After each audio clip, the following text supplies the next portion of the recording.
Assalamualaikum warahmatullahi wabarakatuh. Alhamdulillah wa syukurillah wassalatu wassalamu ala rasulillah wa ala alihi wa sahbihi wa mawalah wa ba'du fa ya ayyuhal hadiruna rahimakumullah usiku wa nafsya bitaqwallah faqad fazal muttaqun ya ayyuhalladzina amanu taqullaha haqqa tuqatih wa la tamutunna illa wa antum muslimun ya ayyuhalladzina amanu taqullaha wa qulu qawlan sadida yuslih lakum a'malakum wa yaghfir lakum dzunubakum wa may yuti'illaha wa rasulahu faqad faza fawzan 'azima. Bapak Ibu jamaah, kembali lagi kita memanjatkan puji syukur kehadirat Allah Subhanahu wa taala dengan petunjuknya, dengan kasih sayangnya kita semua sempat melaksanakan kewajiban kita salat maghrib berjamaah yang kemudian kita lanjutkan dengan taklim seperti yang sedang kita mulai insyaallah. Biasanya materi kita yaitu tentang salat secara sunnah atau mengikut sunnah, tetapi untuk malam ini saya minta maaf, saya beralih ke materi lain yang saya rasa tidak kalah pentingnya untuk kita ketahui bersama supaya tidak menimbulkan kebingungan atau istilahnya ketidakpuasan di dalam melakukan ibadah. Karena di dalam beribadah kita harus betul-betul yakin mudah-mudahan ibadah kita bisa diterima oleh Allah Subhanahu wa taala. Apa kira-kira Bapak Ibu yang saya maksudkan? Kan sebentar lagi kita akan lebaran Idul Adha. Kemarin kita telah lebaran Idul Fitri. Kedua lebaran ini bisa dilaksanakan dua kali dalam satu waktu. Artinya kadang-kadang kita Idul Fitri ada hari ini, ada besok. Begitu juga Idul Adha, ada hari ini, ada besok, ya. Dan banyak di antara kita yang karena tidak punya paham sampai-sampai bingung dan ada meninggalkan tempat untuk mencari di mana ada orang lebaran. Kita saja di Sinjaipa ada orang berombongan ke Bone karena di sana orang sudah Idul Adha, sementara kita di sini belum. Bahkan ada saja ustaz kita Pak pernah secara mengejek, ya, secara mencemooh, dia mengatakan dengan bahasa Bugis, agak senang mau puasa Arafah padahal haram itu puasa Rasul Pak melepet itu di Mekah. Ini Pak. Ini insya Allah akan kita dapatkan solusinya Pak kalau memang kita mau memahami insya Allah. Sebelum materi ini kita bahas, ada satu hal yang perlu saya jelaskan dulu. Kita jadikan pembanding semua kitab-kitab fikih Pak yang bicara soal salat. Di sana ada bab disebut dengan babu mashul khuffaini. Ya, ada bab begitu Pak. Bab mashul khuffaini. Apa artinya? Bab tentang mengusap dua kos kaki. Ya, bab tentang mengusap dua kos kaki. Ya, ini namanya khuffain. Bagaimana maksudnya? Kan begini Pak, Kalau kita berudu dan kita susah-susah membuka kos atau susah-susah membuka sepatu, maka boleh kita berudu tanpa membuka kos, tidak membuka sepatu. Cukup setelah mengusap kepala, kita ambil air kemudian kita sapu di atas kos begini. Sudah kanan, kiri. Sudah selesai? Ya. Ini jangan dianggap remeh Pak, karena ini sunnah. Nabi mengajarkan seperti itu. Kalau susah-susah membuka kos, membuka sepatu, bisa kita tidak membukanya, cukup mengusap di atasnya. Kita ambil air di di tangan kita, tapi bukan air yang banyak, sekedar basah ini kita punya telapak, kemudian disapu begini Pak. Ya. Tapi ada persyaratannya. Ini bisa berlaku kalau orang yang memakai kos itu sudah beruduk lebih dulu, baru dia pakai kos, baru berangkat. Nah itu baru berlaku begitu. Tapi orang yang memakai kos atau sepatu sebelum dia beruduk, maka dia tidak boleh melakukan itu. Tidak sah. Jadi ini hanya berlaku bagi orang yang memakai khuf dan beruduk sebelumnya. Itu baru berlaku. Kedua, membasuh khuf ini bisa di kampung kita sendiri, lebih-lebih kalau kita musafir. Ya. Tapi kalau kita di dalam kampung sendiri, membasuhnya dengan batas 24 jam sehari semalam. Tapi kalau kita musafir 3 kali 24 jam itu bisa dilakukan, ya. Kecuali kalau dia buang air besar, ya apa boleh buat kalau begitu ya. Jadi namanya mashul khuffain ini Pak, sah ini. Tidak ditolak oleh ulama. Ini amalan sunnah yang diajarkan oleh Nabi. Tapi ada yang perlu kita paham di sini. Ali ibnu Abi Talib, yaitu menantu Rasulullah dan sepupu beliau, bahkan Khulafaur Rasyidin yang keempat. Ketika Nabi mengajarkan masalah ini, beliau berkata, ya, "Lau kana dinu bil ra'yi lakana asfalal khuffi aula bil mashi." Sekiranya agama ini berdasar pikiran, berdasar perasaan, maka sebelah bawahnya lebih perlu disapu daripada atasnya. Ya. Kalau bicara perasaan, katanya bicara pikiran, kalau aja tak video lo disapu Pak ya ramah kaleja main bokokna. Nah, sekiranya agama ini dengan akal dan dengan perasaan.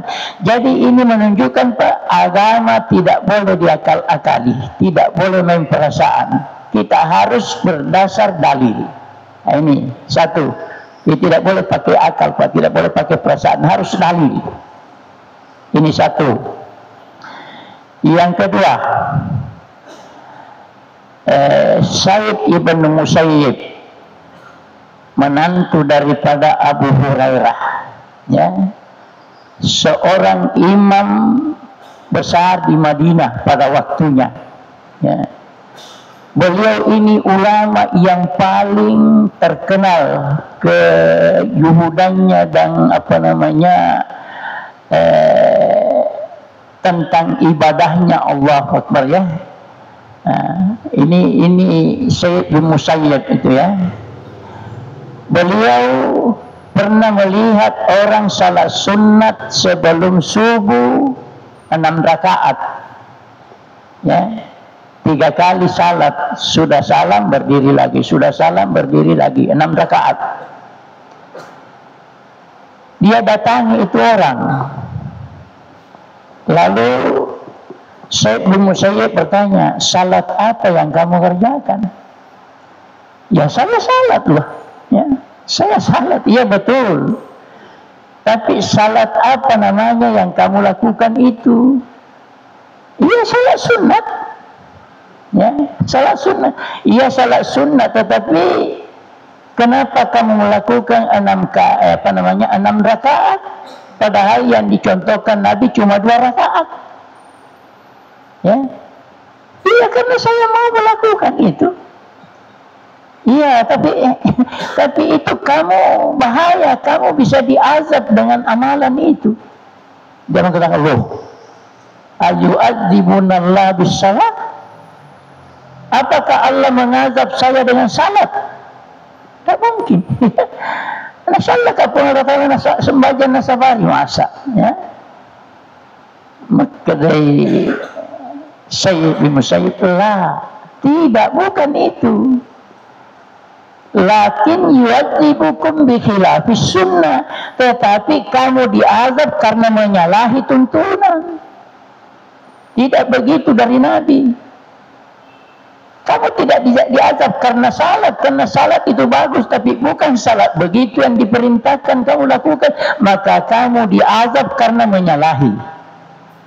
Nah, jadi 2 Pak, ini sudah 2. Artinya kalau kita mau bicara soal ibadah, soal agama, kembali ke dasar. Ya, itu kembali ke dalil. Nabi mengatakan, taraktu fikum amraini ma inta masaktum bima lam tadillu abada. 2 yang saya tinggalkan, kalau kamu betul-betul berpegang dengan yang 2 itu, lam tadillu abada, kamu tidak akan sesat, yaitu Quran dan hadis.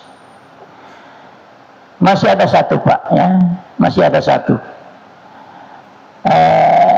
Ahmad ibnu Hanbal, salah seorang imam mazhab yang 4, ya, Ahmad bin Hanbal, yang disebut dengan mazhab Hambali, pengikutnya disebut dengan Hambaliyah.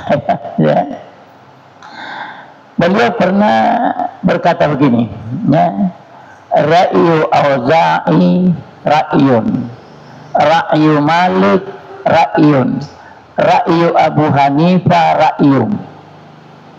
Pendapatnya Imam Auza'i 1 pendapat, pendapatnya Imam Malik 1 pendapat, pendapatnya Imam Abu Hanifah 1 pendapat. Semuanya hanya pendapat, ya, semuanya hanya pendapat, ya. Bagi saya semuanya sama, ya, kata Imam Ahmad itu, bagi saya semuanya sama, karena ini pendapat, ini pendapat, ini pendapat. Dan apa itu pendapat, Pak, ya? Imam Syafi'i ketika menziarahi kuburan Rasulullah sallallahu alaihi wasallam berdiri di depan kubur dan menunjuk ini kubur. Semua orang di dunia ini perkataannya bisa benar, bisa salah. Semua orang perkataannya bisa benar, bisa salah. Kalau kita berbicara pendapat, semua orang pendapatnya bisa benar, bisa salah. Ya, kalau dialihkan ke sana, Pak. Tapi ucapan Imam Syafi'i, semua orang ucapannya bisa benar, bisa salah. Tapi kalau dikaitkan dengan persoalan kita, semua orang yang pendapatnya bisa benar, bisa salah, kecuali orang yang dikubur ini. Nabi Muhammad maksudnya. Kenapa? Karena Al-Quran sudah menyatakan, wa ma yantiqu anil hawa in huwa illa wahyu yuha. Nabi tidak sembarang ngomong. Bicara beliau bukan nafsu. Kalau beliau berbicara itu pasti tuntunan wahyu. Nah, dia tidak pernah salah. Dari 3 alasan ini, Bapak dan Ibu, kita sudah mengambil kesimpulan. Silakan saja orang ribut, ya. Silakan saja orang debat, silakan saja orang menunjukkan kehebatannya, tetapi kita harus kembali ke dasar yang pokok. Sesuaikah dengan Quran? Sesuaikah dengan Sunnah? Nah, jadi ini menjadi dasar, Pak. Ya. Ini lalu kita kaitkan dengan persoalan tadi. Ya. Ada lebaran 2 kali, ya. Sebenarnya masalahnya Pak, sampai ada lebaran 2 kali, itu sangat-sangat mungkin kejadian itu Pak.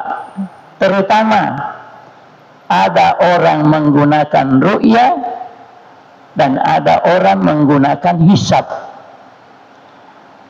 Dua-duanya ini Pak benar, dua-duanya kebenaran, tapi ada kelebihannya, ada kekurangannya. Dua-duanya ada kelebihan, dua-duanya ada kelemahan. Apa kelebihannya dan apa kelemahannya?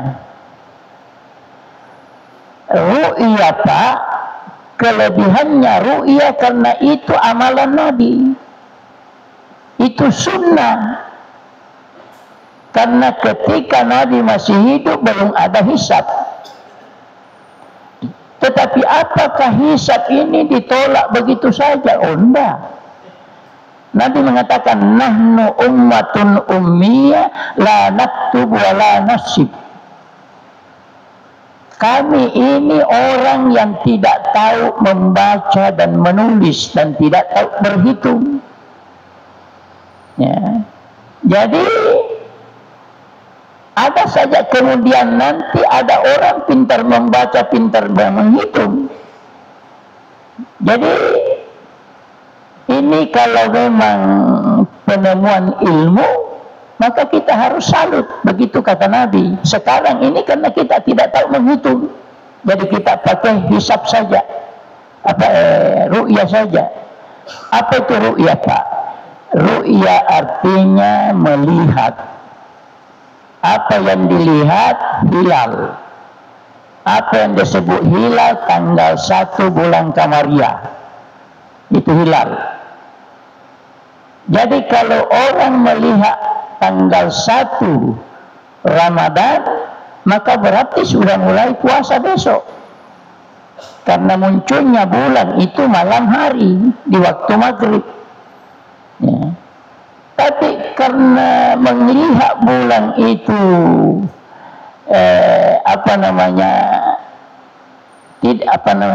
bisa saja beda-beda Pak, karena di satu tempatnya cerah, tidak ada awan, sementara di tempat lain banyak berawan. Jadi di satu tempat sudah melihat bulan, di lain tempat tidak melihat bulan. Bagaimana kalau melihat bulan dan tidak melihat bulan Pak? Ada metodenya, sudah diajarkan oleh Nabi.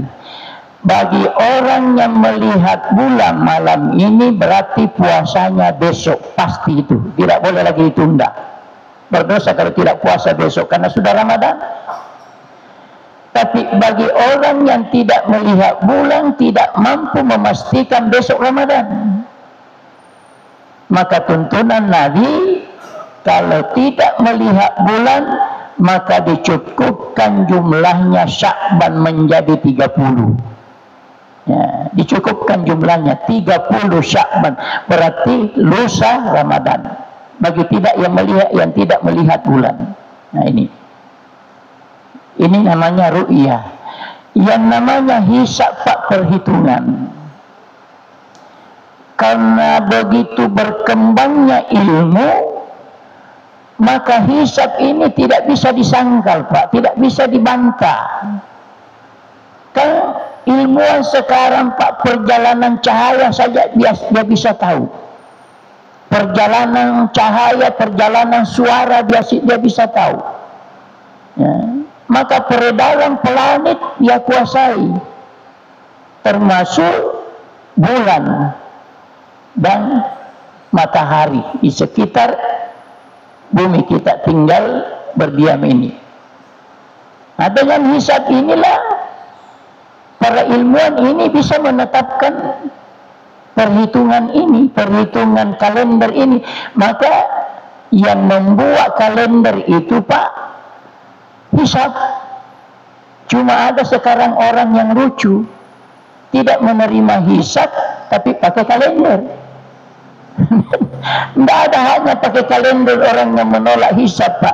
Harus dia mulai setiap awal bulan, mulai dulu melihat dulu, baru dia tetapkan. Tidak boleh pakai kalender tahunan. Ya. Satu. Kedua, hampir semua masjid ada jadwal salat, Pak. Jadwal salat itu hisab. Dia tidak terima hisab, tapi di masjidnya ada jadwal salat. Ini kan lucu. Ini lucu, Pak. Kalau mau salat duhur, keluar dulu di masjid, lihat matahari, ukur bayang-bayang. Kalau mau salat maghrib, lihat dulu di barat, bagaimana matahari sudah tenggelam. Mau salat isya, lihat syafaq yang merah masih ada atau sudah tenggelam. Jangan pakai hisab, jangan pakai kalender, karena kalender itu hisab. Inilah lucunya, Pak, ya. Inilah lucunya. Dan beginilah kira-kira kalau tidak didasari keikhlasan dan ilmu, mengakui keberadaan ilmu. Itu, Pak. Dua-duanya ini punya kelebihan, punya kelemahan. Ada kelebihannya ru'yah, Pak. Itulah yang di zaman Nabi. Orang ru'yah di zaman Nabi karena tidak ada hisab. Apakah kira-kira ada kelemahannya? Ada juga. Ada juga kelemahannya. Apa kelemahannya? Itu ru'yah, Pak, kadang-kadang salah. Ya. Coba, Pak, biasa tanggal 1 kita puasa. Ya. Ya. Malam sebentar karena kita puasa ini tanggal 1, malam sebentar kita lihat bulan, oh sudah 2. Seharusnya kemarin kita sudah puasa. Nah, jadi ini terjadi kesalahan kalau hisab, sering terjadi itu, Pak, bukan cuma satu kali, sering kali itu terjadi. Ini kalau hisab, jadi keistimewaannya hisab itulah di zaman Nabi, dan kelemahannya sering salah. Sering salah. Kedua, hisab. Apa kelebihannya hisab? Hisab itu, Pak, tidak pernah salah karena didasari dengan perhitungan matematika yang begitu akurat. Ya. Akurasinya tidak bisa dibantah. Nah, makanya waktu masih beliau hidup, Ustaz Marzuki pernah katakan kepada saya, itu hisabnya Muhammadiyah disebut dengan hisab hakiki karena memang ahli hisabnya Muhammadiyah sangat luar biasa. Ada katanya ahli hisabnya Muhammadiyah namanya Dahlan Jambek, orang Sumatera. 1000 tahun yang akan datang dia bisa pastikan. Ya, 1000 tahun yang akan. Kenapa? Karena sudah rumus dia kuasai. Kita tidak perlu menghitung-hitung, melihat apa namanya bulan, melihat awan, apa sudah rumusnya saja, karena sudah rumus dikuasai, bisa dipastikan. Jadi itulah kelebihan hisab, Pak. Tidak pernah salah. Tapi kelemahannya bukan sunnah. Bukan sunnah. Ya, karena Nabi tidak begitu. Ya. Sekarang bagaimana, Pak? Ya. Bagaimana kira-kira sejalan keluarnya solusi kita ini? Begini, Pak, kembali tadi ya, bahwa kalau bicara soal agama, bicara soal ibadah pada khususnya harus merujuk kepada dasar, harus merujuk kepada dalil ya. Dan alhamdulillah ulama-ulama kita sudah begitu berjasa, berhasil mengumpul semua hadis-hadis, bahkan mengoreksinya dengan teliti dan memilah-milah hadis yang sahih, hadis yang hasan, hadis yang dhaif, lebih-lebih lagi dengan hadis yang maudhu. Ya, itu sudah ada, Pak. Bukunya itu sudah begitu lengkap semua. Sekarang ada Sahih Bukhari, ada Sahih Muslim dan lain-lain sebagainya. Ya. Nasiruddin Albani, Pak. Ya. Nasiruddin Albani dengan kehebatannya melakukan penelitian, beliau bahkan buku-buku klasik, buku-buku peninggalan salaf, dia koreksi sendiri. Sampai sekarang ada Riyadus Salihin yang biasa kita pelajari pesantren, itu, Pak, dirubah namanya Sahih Riyadus Salihin. Ya. Dulu Riyadus Salihin, sekarang Sahih Riyadus Salihin, karena dia telah teliti itu buku, dia keluarkan itu hadis-hadis yang lemah, yang sahih-sahih saja. Ada juga At-Targhib At-Tarhib, yaitu buku yang terkenal juga, punya Ibnu Qudamah kalau tidak salah ya.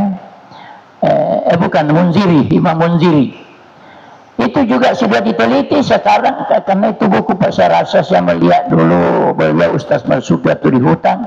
Itu kayaknya itu andalannya itu ya, buku At-Targhib At-Tarhib itu sudah diteliti oleh Imam Nasiruddin Albani, dan sekarang muncul Sahih Targhib At-Tarhib, karena yang lemah-lemah dari buku itu sudah dikeluarkan ya. Sekarang Pak disingkat karena waktu kita sedikit.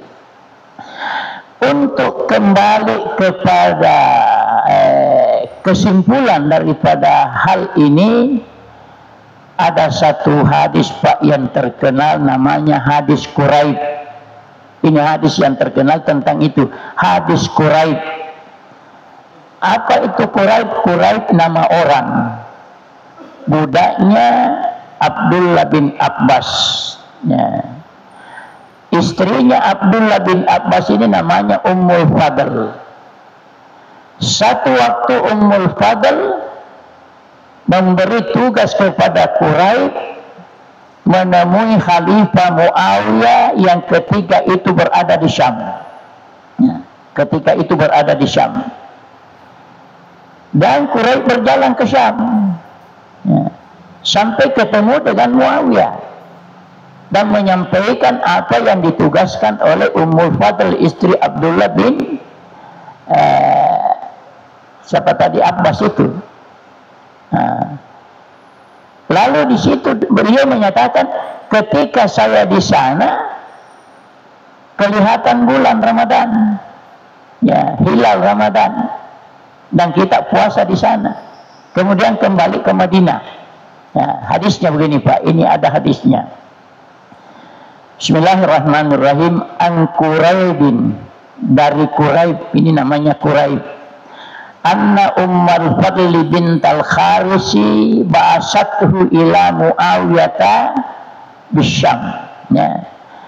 Istrinya Abdullah bin Abbas yang bernama Ummul Fadl menugaskan saya, karena ini Quraib bercerita, ketemu Muawiyah di Syam ya, saya disuruh ke sana. Fakadimtu Syama fakadaitu hajataha, maka ketika saya sampai di Syam, saya sampaikan, laksanakan tugas itu, sampaikan kepada Muawiyah apa yang disuruh saya sampaikan ke sana. Nah, ini Quraib. Wastuhilla alayya Ramadan, dan terbitlah di sana, terbitlah kepada kami hilal, atau terbitlah bulan 1 Ramadan wa ana bisyam, dan kami ketika itu masih di Syam itu. Nah, jadi waktu Quraib di sana terbit 1 Ramadan ya. Jadi dia mulai puasa di sana. Fara'aitul hilala lailatal jumu'ah, saya melihat di sana hilal pada malam Jumat ya. Jadi pada hari Jumat mulai Ramadan, karena dia melihat hilal pada malam Jumat. Di sini katakan ra'aitul hilalah, aku sendiri yang melihat hilal, artinya bulan tanggal 1 Ramadan itu. Summa kadimtul Madinah, sesudah itu saya kembali ke Madinah. Tapi Madinah dan Syam perjalanan 1 bulan Pak lebih ya. Waktu itu belum ada kendaraan kecuali onta dan kuda ya. Jadi Quraib kembali ya, sementara puasa di tengah jalan. Lalu kabintul Madinah fi akhir syahr, saya tiba di Madinah akhir Ramadan ya.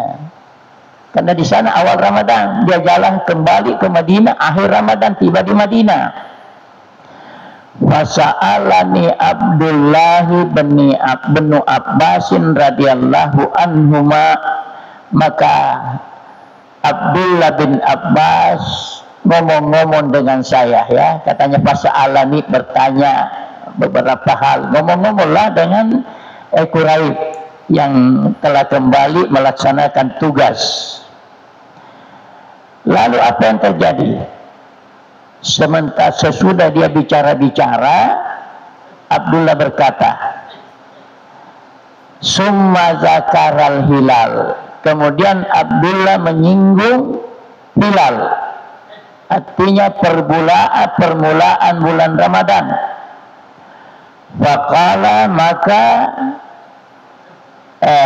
Quraib berkata, Abdullah bin Abbas berkata, dia bertanya, ya, kepada Quraib, mata ra'aitumul hilala, kapan kamu di sana melihat bulan hilal? Artinya tanggal 1 itu kapan kamu melihat?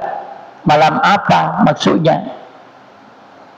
Fakultu, saya menjawab, ra'ainahu lailatal jum'ah. Kami melihat hilal di Syam malam Jumat. Ya. Kami melihat malam Jumat.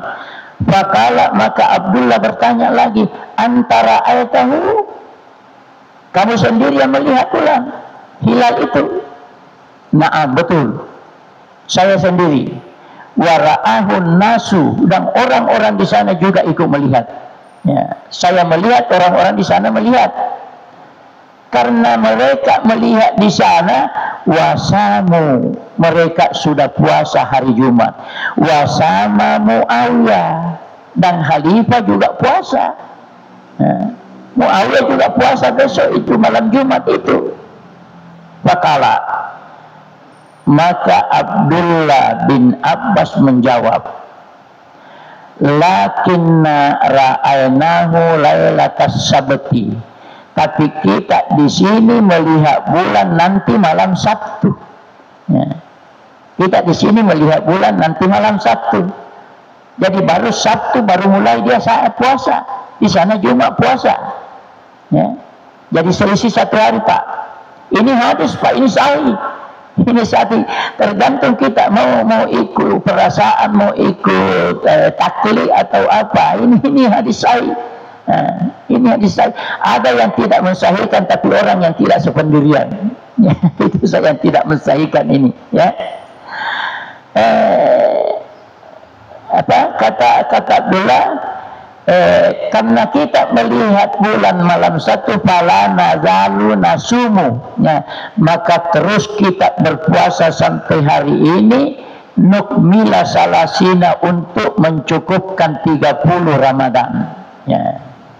Seharusnya ini hari sudah lebaran, tapi karena kita melihat bulan malam Sabtu, maka baru 29 kita puasa, maka kita masih puasa hari ini, ya, untuk mencukupkan 30 bulan Ramadan. Karena begitu tuntunan Nabi. Nah, begitu tuntunan Nabi. Kalau tidak melihat bulan, ya cukupkan Sya'ban 30. Maka kita menyempurnakan 30. Au narahu, ya, kata Abdullah, atau siapa tahu, ya, siapa tahu sebentar siapa tahu sebentar kelihatan bulan, kita puasa, kita lebaran besok. Ya.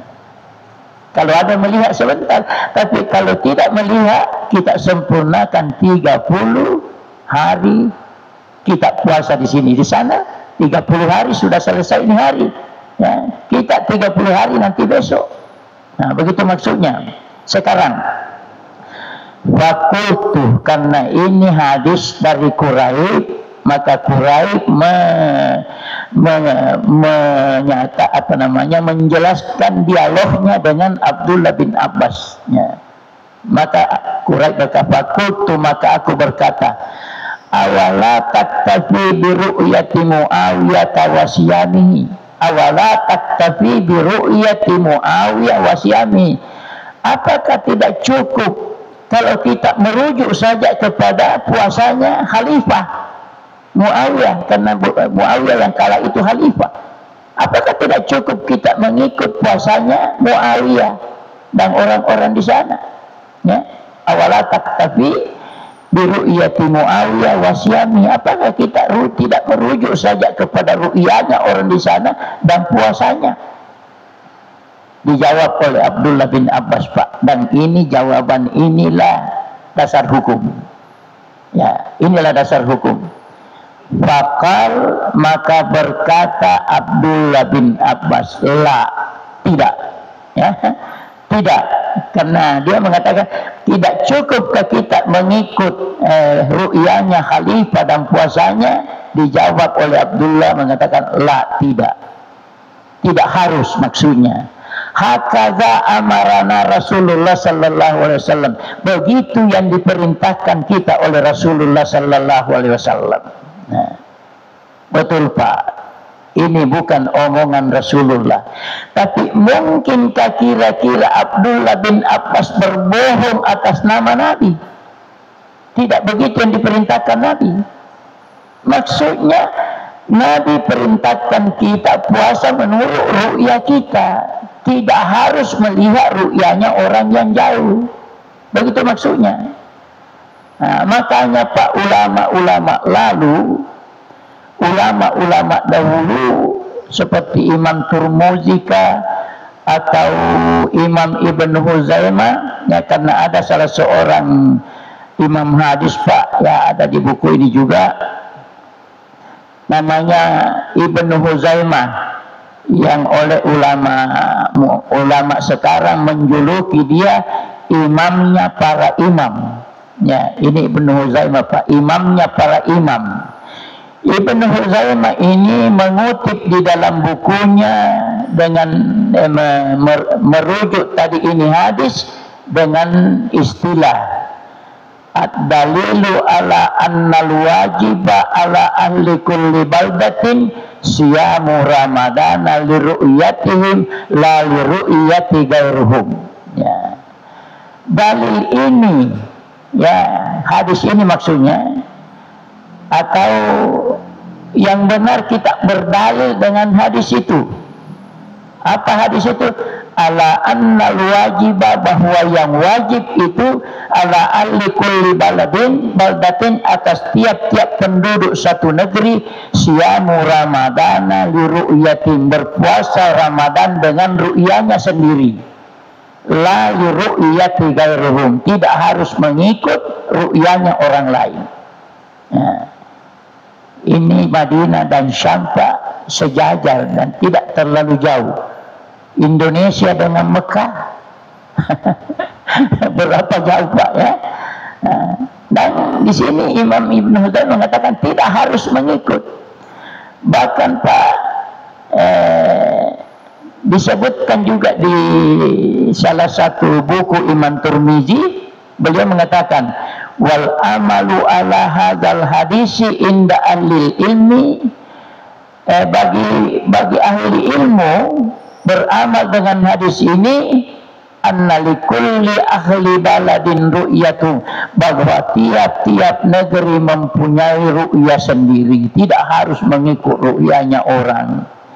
Jadi inilah yang kita pegang. Apalagi kita juga tidak menggunakan ru'yah sekarang, karena kita sudah yakin bahwa hisab yang dilakukan oleh orang Muhammadiyah itu sudah benar sekali Pak, ya, sudah susah dibantah, maka kita sudah mengikut itu, ya.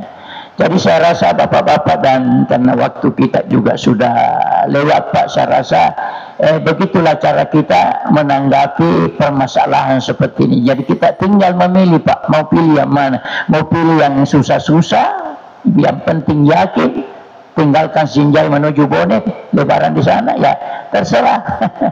Atau kalau mau yakin dengan isyarat-isyarat yang ada di dalam hadis, ya cukup kita lebaran saja di sini.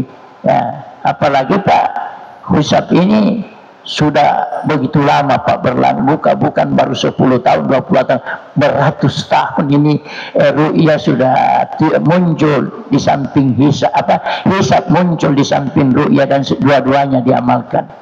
Saya rasa Bapak dan Ibu, inilah yang perlu saya katakan tadi, perlu jelaskan sekurang-kurangnya menjadi pembanding. Mudah-mudahan kita tidak bingung-bingung, apalagi bertengkar dan kadang-kadang ada yang secara arogan menganggap dirinya lah yang benar. Nah, ini mudah-mudahan tidak seperti itu, Pak. Saya rasa cukup sekian. Subhanakallahumma bihamdika asyhadu an la ilaha illa anta astaghfiruka wa atubu ilaik. Adanallahu wa iyyakum majma'in. Assalamualaikum warahmatullahi wabarakatuh.